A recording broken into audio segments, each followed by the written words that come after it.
Hello, everyone, and welcome. I'm excited to have you here today. Today, we're diving into a really important topic: relationship mistakes you can't come back from. We'll explore some common pitfalls that can be truly damaging and what you can do to avoid them. So, let's get started and learn how to protect and strengthen our relationships. When we think about human relationships, whether they're personal, professional, or even in intelligence work, the way we communicate is often more complex than just the words we use. It's not always about asking direct questions. Sometimes, the most effective exchanges happen through subtle statements. These statements are carefully crafted to encourage the other person to reveal more than they might realize themselves. It's this nuanced use of language that can give us valuable insights. Throughout this presentation, we'll see how understanding these subtle cues can greatly enhance our ability to gather information and build stronger connections. This technique is known as elicitation, and what that really means is the process of drawing information out of someone, often in a subtle and strategic way. While elicitation has its roots in intelligence gathering, where agents would carefully extract secrets without revealing their intentions, it's actually much broader than that. It's deeply connected to universal psychological dynamics, the ways in which humans naturally think, feel, and communicate.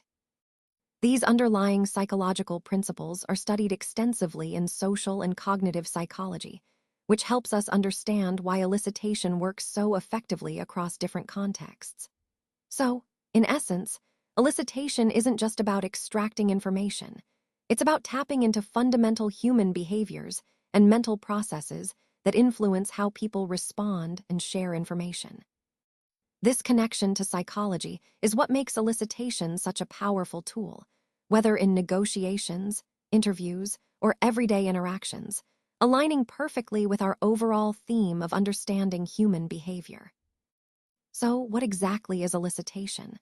At its core, it's all about using conversation in a strategic way to gather information. The key here is that we're not trying to make the other person feel like they're being questioned.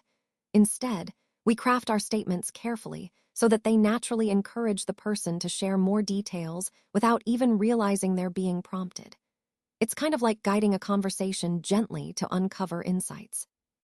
This approach is especially useful because it helps us get honest, valuable information without raising suspicion or resistance.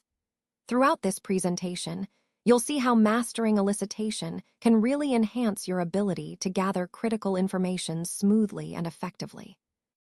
Unlike interrogation or direct questioning, elicitation doesn't trigger the same defensive responses. Our brains are naturally wired to recognize when we're being asked sensitive or challenging questions, which often makes us close up or become guarded. But here's the interesting part.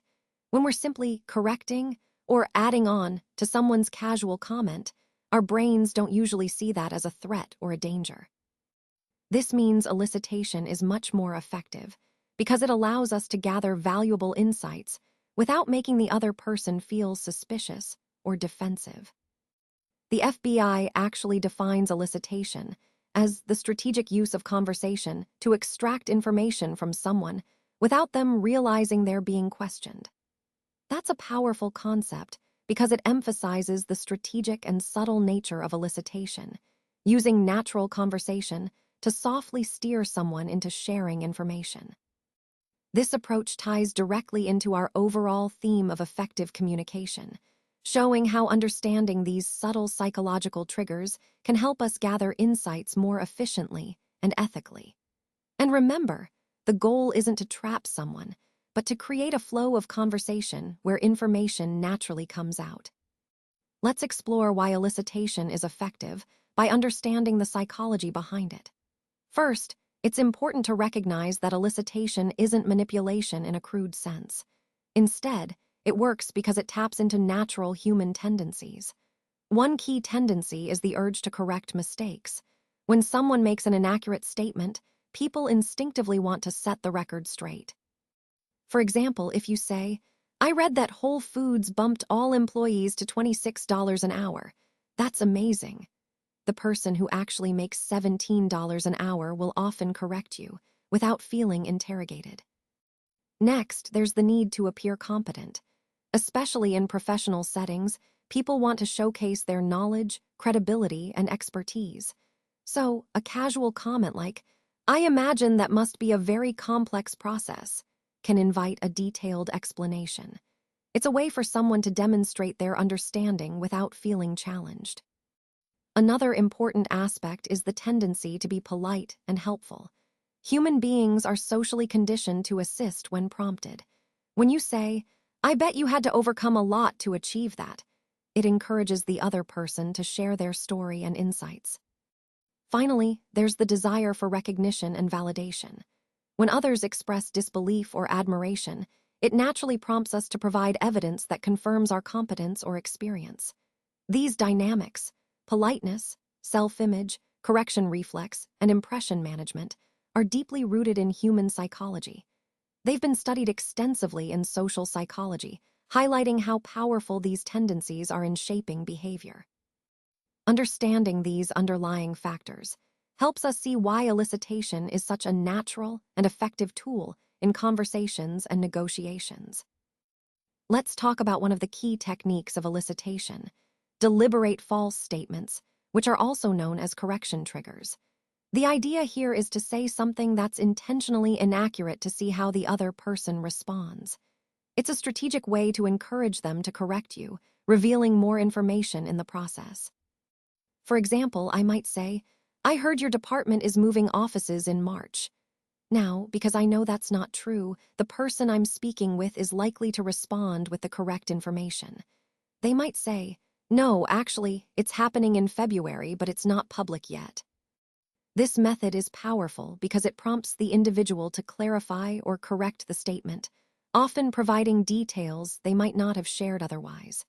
It's a subtle but effective way to gather valuable insights while keeping the conversation natural and engaging. And of course, when we connect this to the overall theme of elicitation, it highlights how strategic questioning, sometimes even using false information, can open the door to honest and useful responses. Let's take a closer look at some powerful techniques for engaging conversations.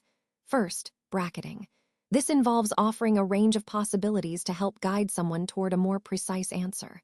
For example, you might ask, "I imagine you've been in this role 3 to 5 years," and then respond with, "Actually, it's been closer to 4.5.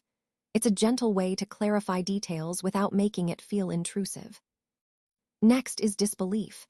Expressing doubt can encourage the other person to prove their point, making the conversation more dynamic.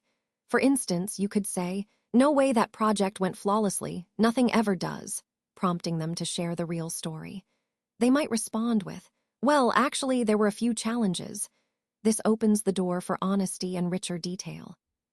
Then there's flattery. Compliments can make people more receptive and willing to share. You might say, "I bet it takes real skill to manage something like that," which can boost their confidence and openness.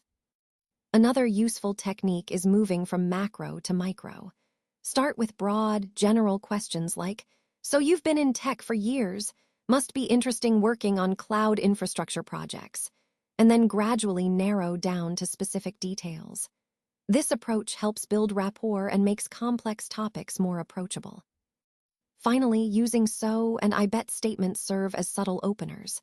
For example, "So you've been handling this for a while now," or "I bet that was challenging."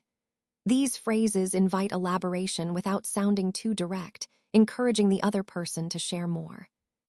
All these techniques, bracketing, expressing disbelief, flattery, macro to micro, and openers like "so" and "I bet," are valuable tools to foster more engaging, honest, and productive conversations. They help create a conversational flow that's both natural and insightful, supporting our overall goal of building better connections. Now, beyond the realm of intelligence, elicitation has many practical applications in our daily lives. For example, in negotiations, it helps us gain insight into what the other person values without directly asking. This allows for more subtle and effective communication. In networking, elicitation encourages people to reveal their true interests and motivations, which can build stronger connections. When it comes to leadership, it's about drawing out ideas from team members who might otherwise stay quiet, creating an environment where everyone feels comfortable sharing. And in relationships, understanding deeper feelings without putting your partner on the defensive is invaluable. It's about creating trust and openness. Of course, with any psychological tool, ethical considerations are crucial. Elicitation can be used responsibly to build trust, uncover useful insights, and foster genuine connections. But it can also be misused to manipulate or deceive. At its best, elicitation isn't about trickery. It's about creating an environment where people want to share because they feel heard, validated, and respected. That's the core idea, using these principles ethically to enhance understanding and relationships. Final thought, I want to leave you with this idea. The true power of elicitation isn't in asking endless questions, but in making the right statements. It's about being subtle, strategic, and thoughtful in how we communicate. Whether you're working in business, building relationships, or just navigating daily conversations, mastering elicitation allows you to uncover deeper truths, things that questions alone might never reveal. So remember, it's not just about asking more, but about saying the right things to get the insights you need. This skill, when honed, can truly transform how you connect and understand others.